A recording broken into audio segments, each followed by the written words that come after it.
So I want to talk for a minute about questioning as a strategy for sense making.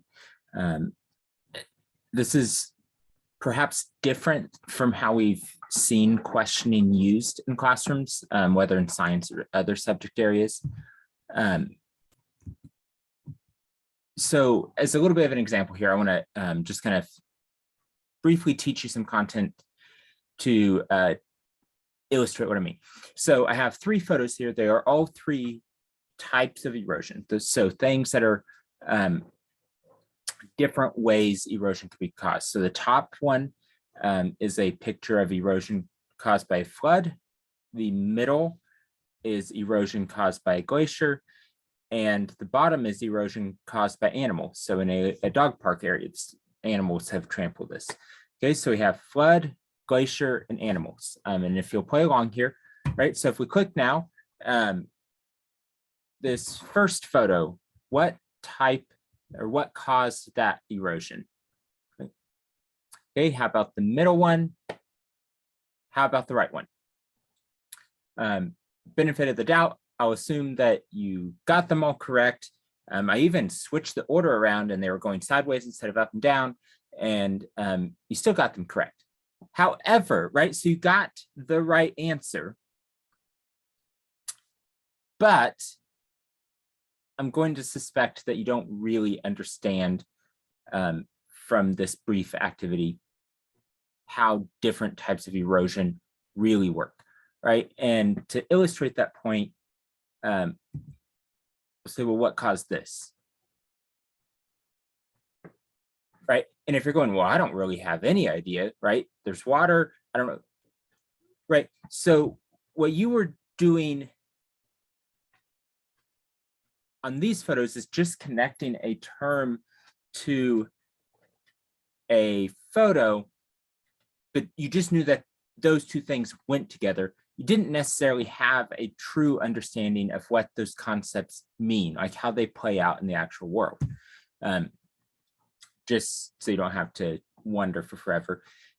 This is a lake that was all carved out by a glacier. So that's the very last remnants of the Mills Glacier, and that's what formed it, right? But the fact that when we suddenly just have a thing that didn't fit in this very neat sort of picture term, that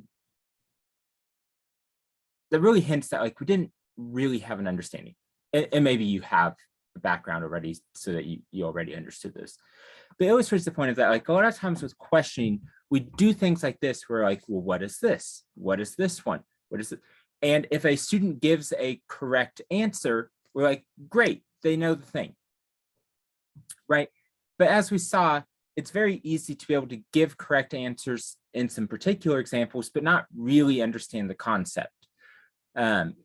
So with questioning, the goal is that we are asking questions to build meaning, not to find answers, right? If we just want a student to know a particular answer, that's pretty easy, actually, right? This took me like 15 seconds to teach you, right? Pretty easy. To really understand takes a lot more time and more purpose in what we're doing. And so this photo here, the reason I use it as an example, it's my older son, the first time he climbed a mountain. And this photo is from this particular mountain. It's not very big, but there's a bit that's on trail and a bit that's off trail. And this is from the portion that's off trail. And so obviously I took the photo, I'm behind him. It was just the two of us.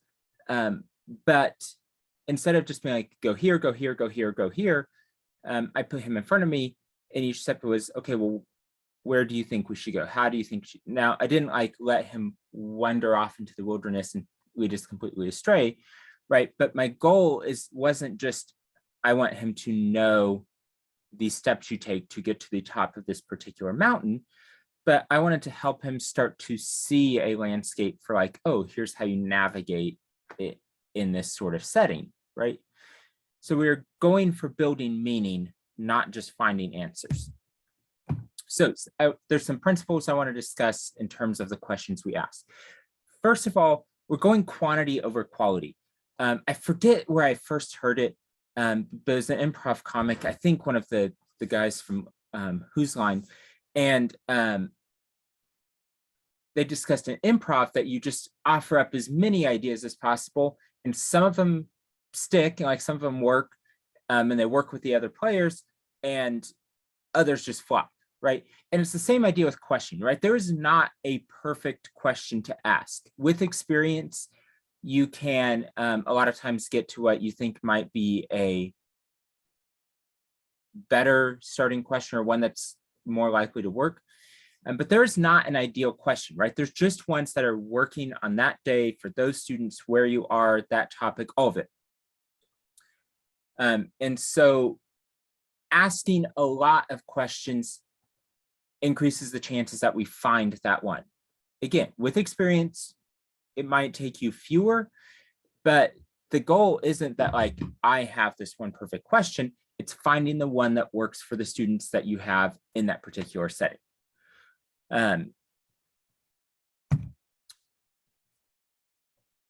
Along those lines, respond to the day, right? So as you're asking questions, you may, early on, you'll have a list.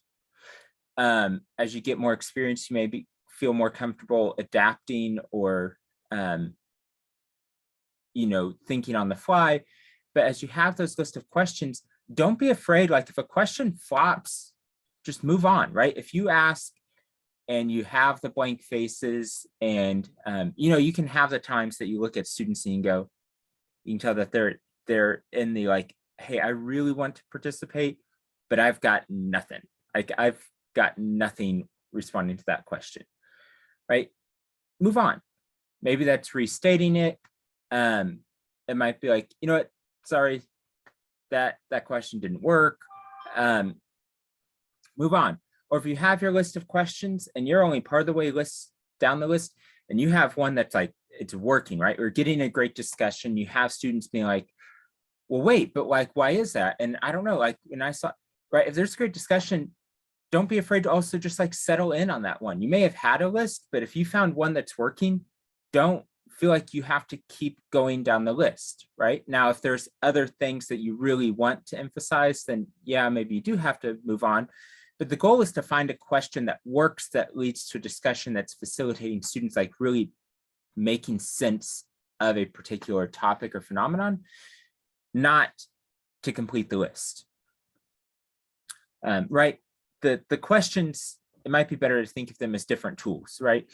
And so if you have a home improvement project, you have the different tools that you're like, okay, well, first I may try using a wrench to remove this bolt, then a socket, then an impact, and then like, like all of these list of tools. And if you get it on the first one, right? If the first tool works, or the second tool, be like, well, now I have to find a way to use all the rest of these because I got all of these tools out, right? You're just trying to find something that works. And if you find the one that works, settle in and use that. Questioning is a conversation between and among you and the students, right? It is not the student's job to satisfy or please you by giving you the correct answer, right? A lot of times when we ask questions, and are just looking for answers, it's coming back to the students trying to please the teacher by giving the right answer, right? So when I showed you the 3 pictures and then we said, okay, now it's your turn, what caused each of these? Even though you're just watching a video, you still feel the like, okay, I want to get it right and like please the teacher, right? Because that's my job. Questioning is a conversation. And so if things are not going well, own that. And so it might be like, you know what, sorry, that wasn't a very fair question or very clear question. Or, sometimes you might ask a question that's kind of a leading question that you're trying to get to a particular response. And if you're trying to get to that certain response and it's kind of falling dead, instead of being like, well, you need to think harder, or what are you, like, you know what, sorry, that was kind of a leading question. Right? think about it in another way. I'm a person that, like, on a plane, if I'm sitting next to a stranger, I want like 30 minutes of, or 30 seconds of like friendly chit chat before we leave the terminal, and then like silence, right? And so if I sat next to a person on the plane and we did not discuss anything, like if I said nothing, they said nothing, the entire flight, right? If I get off the plane and then I call my wife and said, yeah, the person I sat next to really just not a very good conversationalist, right? Well, if I didn't say anything either, right, that's not fair to be like, well, they're not a very good at conversation, right? Because conversation takes two, and if I didn't do my part, right? So questioning is a conversation. It's not the student's responsibility to provide you answers. It's not the student's fault if it's not going well, right? It's a conversation, you're adapting. Ask the follow-up questions. So we are not just looking for a correct answer. We're trying to build sense making. So for those of you who might be Ted Lasso fans, always think of this as the make the extra pass, right? So a lot of times we get to the correct answer and we're like, cool, next one on the list, right? But the follow-up questions are where we are really making sense, where we can understand where maybe students' understanding is a bit incomplete, right? So ask the follow-up questions, ask the extra questions. So if we went all the way back to this photo, I said, okay, what caused this? I might have a student that's brave and just like, you know what? We had 3 words last time. I'm throwing out one of those. I'm going glacier, right? And if I'm like, cool, move on, I have missed an opportunity to develop some sense making, right? So, but if the student says glacier, like, okay, well, how do you know, right? And if they're like, you know what, I was just guessing, cool, that's fine. But I don't want to move on assuming that you understand the evidence, the geologic evidence in this photo, because you got the correct answer, even if you were just guessing, right? And so you might say glacier and be like, okay, well, how do you know? And maybe say something like, well, I see snow or ice. Okay, well, can there be snow and ice places that weren't formed by glaciers? Sure. Or student says glacier. Okay, well, others, do we agree or disagree, and why? Right, so we're asking the extra questions.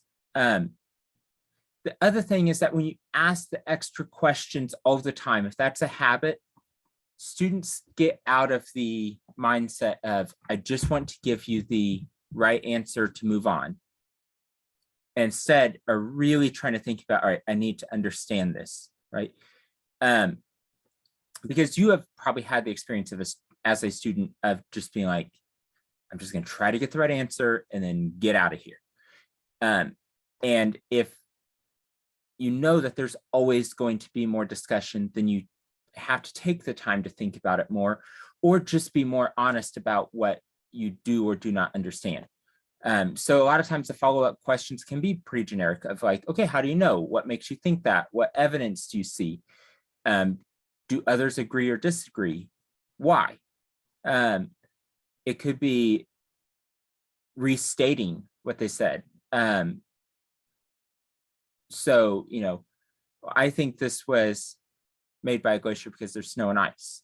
Okay. So what I'm hearing is places that have snow and ice, you're thinking maybe they're cold, and so that means it's more likely that's a glacier. Okay. Others, how do we agree or disagree with that idea, or other thoughts related to that? Right, so we're building from it. It's not a checklist. We're not just trying to get the right answer. We're building and asking the extra questions that really facilitate sense making, right? Because a lot of times we make those quick connections. So the picture where you're like, that's flood, that's glacier. that's animals. You made those connections quickly, but the extra question of like, why is that erosion caused by a flood? That's the actual sense making portion. We have to be like, oh, why is that? How do I know that, right? The two go together, but how do I know that? And then you need it to be safe, right? In questioning, in the discussions, it has to be a safe to be wrong. It also has to be safe to have something that's a little bit off topic. So if I was starting with a, if we go back to this photo, if I'm starting with a, okay, what do you notice? If a student has something that's off topic, right? Like not really what I was looking for at all. Maybe they noticed that there's clouds and I was really just interested in the rocks. So they're like, that has to be okay, right? It has to be okay that you notice something off topic. It has to be okay if you're wrong. Students have to be, it has to be a space where it's okay to be vulnerable and be like, you know what, I don't really understand, but maybe it's this, right? Because if we're in a space of just trying to get the right answer to please the teacher, we're just focused on what do I say to have the right answer, not really understanding. And for you as the teacher, students have to be able to be vulnerable with what they don't understand. So you know where you maybe need to go back in and explain things, right? So if I was going through all of this and we got to a point of like, if you don't know what a glacier is, I need to know that, right? I need to know that I need it for you to feel safe to say, you know what, I don't know what a glacier is. What does that even look like? Like, oh, okay, let's back up and let me explain that, or let me show you a photo. Let's discuss that. Right? It has to be a safe place to be wrong. So many people that grow up to think they are not science people do so because they weren't in environments where it was safe to be wrong. Right? They go, I didn't know the answer. I couldn't memorize the answer. I'm not a science person. The reality is that they could have built that understanding. They could have made sense of it. It may have just taken them slightly longer than other students, but they weren't given the space to be wrong. Along those lines, being wrong for a time doesn't hurt anyone.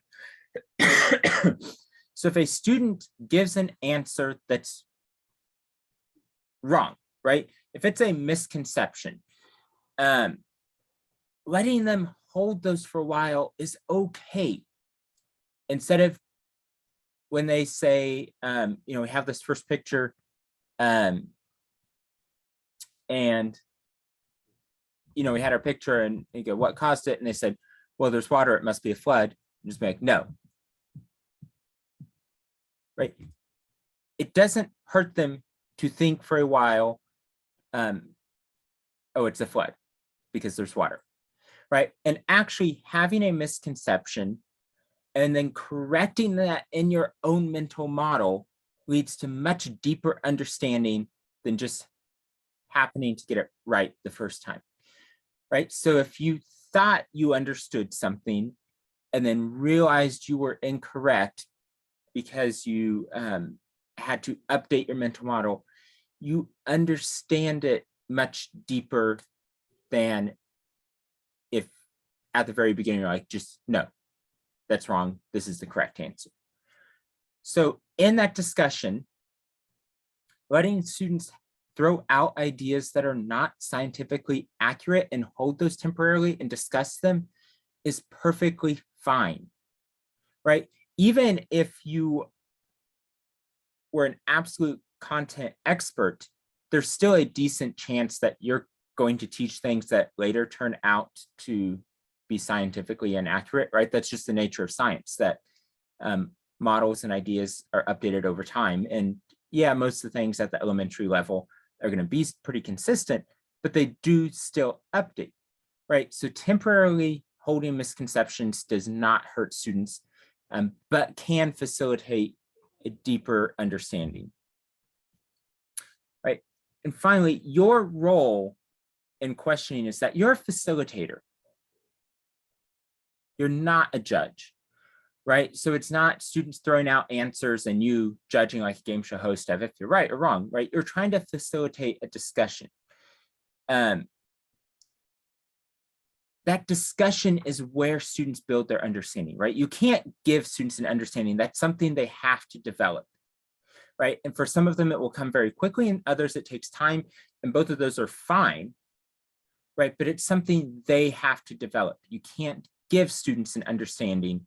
They have to develop it, right? And so the purpose of the questioning is giving them the space to do that, not to judge, right? And so that might mean taking yourself out of the center a little bit. That might mean, a lot of times that students getting to think they figured out the thing all for themselves, that, like, well, yeah, I was setting it up for you to get there. So as a little bit of an example, when I used to lead high school student trips to Colorado, to the Rocky Mountains, I would set the students down in the evening and we would discuss that here are the different places we can hike tomorrow. Here's the information about them. We can discuss it, and then you as students are going to decide, right? And so they would make their decision. And, I have veto power for weather and time, so there were times where they're like, we want to do this. And I would look at the weather forecast and like, well, it's going to be lightning. You're not going up there, right? I'm not getting anyone struck by lightning. Without fail, the students always picked the same things that I listed on an itinerary for the school district 6 months before, right? They ended up with exactly where I wanted them to be, right? Like my idea of this is where I want you to go, that's what they chose. But they chose it, and that gives it a lot more weight because they chose it. It was their idea. They developed this thing, right? And they got to feel a sense of ownership over that, right? I'm a facilitator, right? I'm not taking credit. I'm not judging. I'm here to facilitate the discussion, right? And that's my role. It also means that if there's maybe content that I'm not sure of, right? Ideas that come up that students ask follow-up questions where I don't know the answer, that's okay, because as a facilitator, my job isn't to judge and be like, yes, that's right, no, that's wrong. It's like, oh, that's interesting. What are ways we could test that? How can we figure out, like, what information can we use to verify that, right?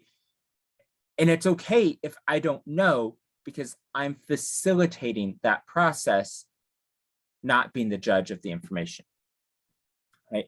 So ultimately, questioning is one of those strategies that makes science about understanding and sense making and not about memorizing content. And that matters a lot more for students' long-term scientific development. That's what science actually is. And that also matters a lot for making sure that all students feel like science is a place that they can succeed in, a place where they belong.